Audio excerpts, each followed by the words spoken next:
Later this year, our schools will be invited to participate in one of the largest child and adolescent wellbeing studies that is being conducted by the University of New South Wales.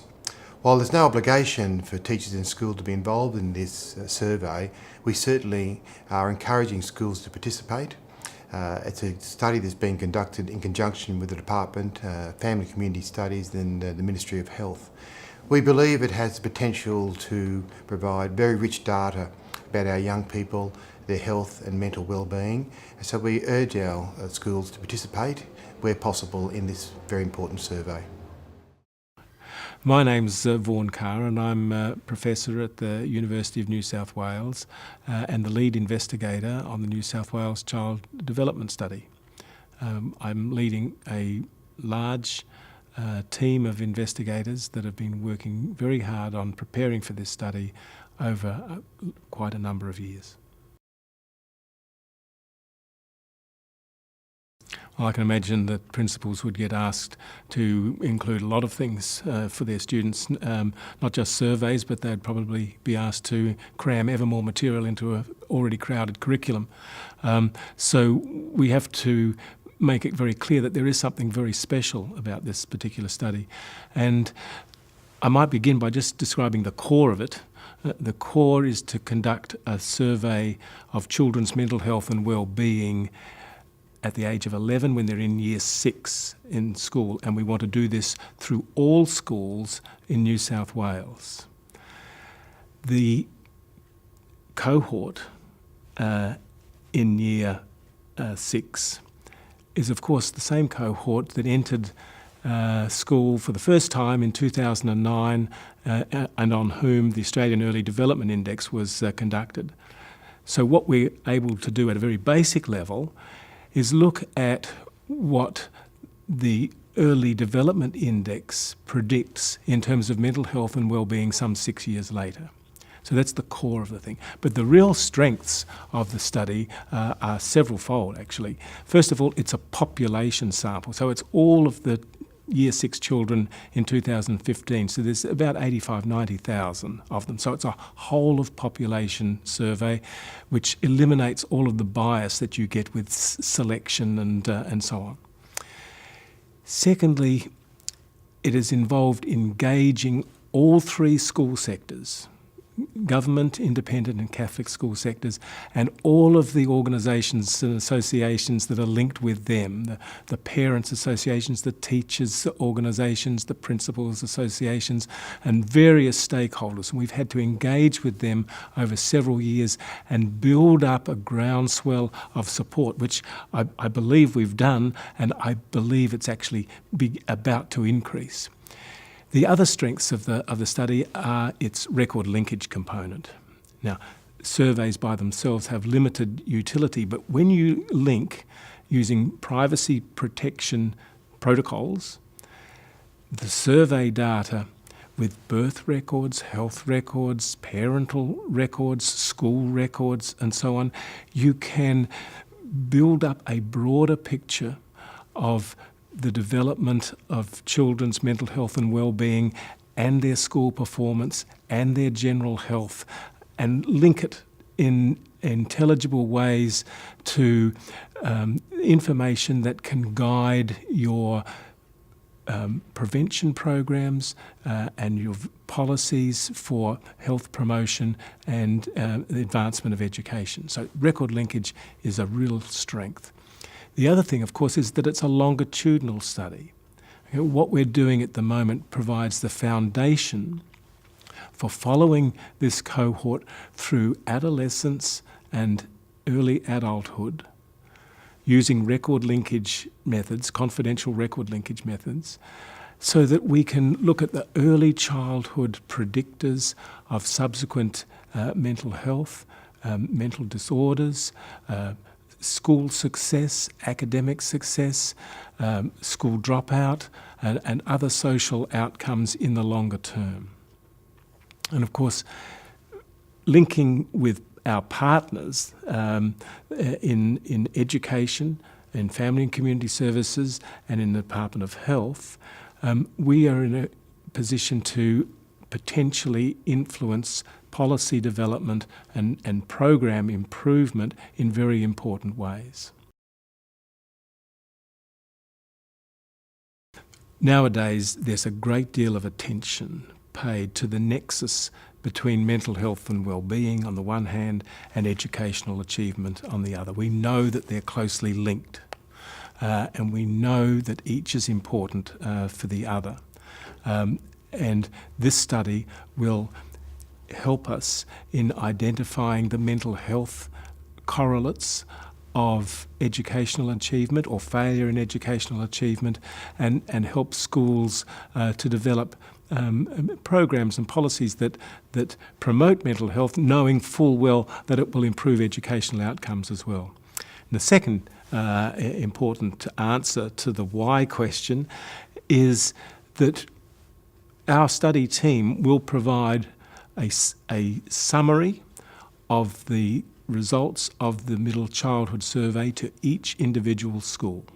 Okay? Not by individual students, of course, but a summary or aggregate report will go back to the schools, giving them a snapshot of the mental health and well-being profile of their Year 6 students. In the Middle Childhood Survey, we're measuring several mental health related variables. We're measuring emotion regulation and behaviour regulation. We're measuring attitudes and dispositions. We're measuring thoughts and experiences.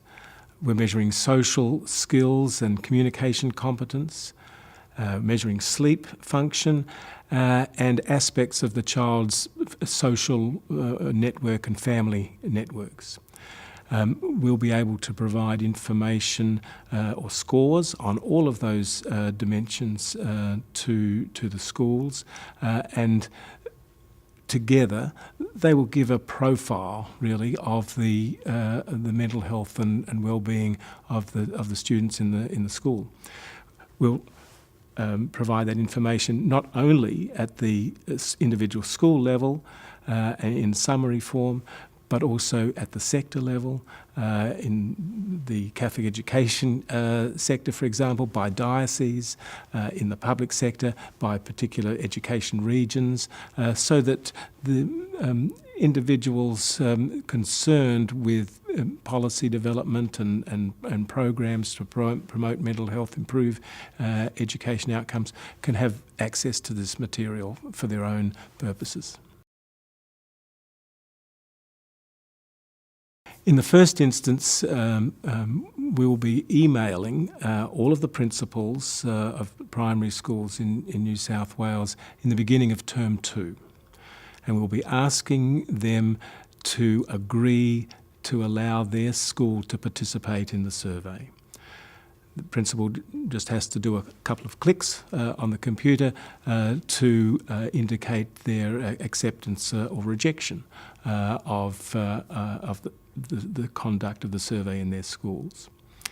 If they accept, we will then ask the schools to disseminate information about the study through their usual channels of communication. And at the individual teacher level, we will be asking the Year 6 class teachers to supervise the administration of this questionnaire. Now, it's an online questionnaire. The children log on and work their way through it, answering all of the questions. The whole process takes a bit less than half an hour, and the material is collected electronically, obviously, and we would want the teachers to allow this to happen in school time under their supervision. The workload will actually be quite minimal. First of all, the survey administration period runs from July to September. And each school is asked to identify a 2-week window somewhere in that period that suits them. And then the class teacher can choose any time in that 2-week window that suits to oversee the administration of the survey. The Year 6 students are being asked to complete this survey, quite simply, in their class time. And they're told that it's about mental health and well-being. And they are informed that all of their answers are confidential. We adhere to strict privacy protocols. Each child will be anonymous to the researchers, so we'll have no capacity to identify individuals, and the children will be asked to report on their own personal feelings, experiences, attitudes, beliefs, things that trouble them, things that make them happy, and to do so in a manner in which their privacy is strictly protected. In the pilot study that we conducted last year, there were no reports of any distress out of the 640-odd children who completed the questionnaire. If by some chance the questions trigger distress that had already been there, because the questions themselves don't cause the distress, that's the triggering effect they might have for a child who is already distressed, then we provide advice on the website for the teachers about how to handle that. And there are no surprises there. It's basically the usual protocols that would be in place in schools for a teacher dealing with any distressed child. And of course there is access to varying levels of resources in different schools for emotional distress experienced by children. So what we're saying is that the school's usual means for managing emotional difficulties in children can be brought to bear. But in our experience in the pilot study last year, there were no examples of children becoming distressed as a result of the questionnaire. In fact, they found it fun.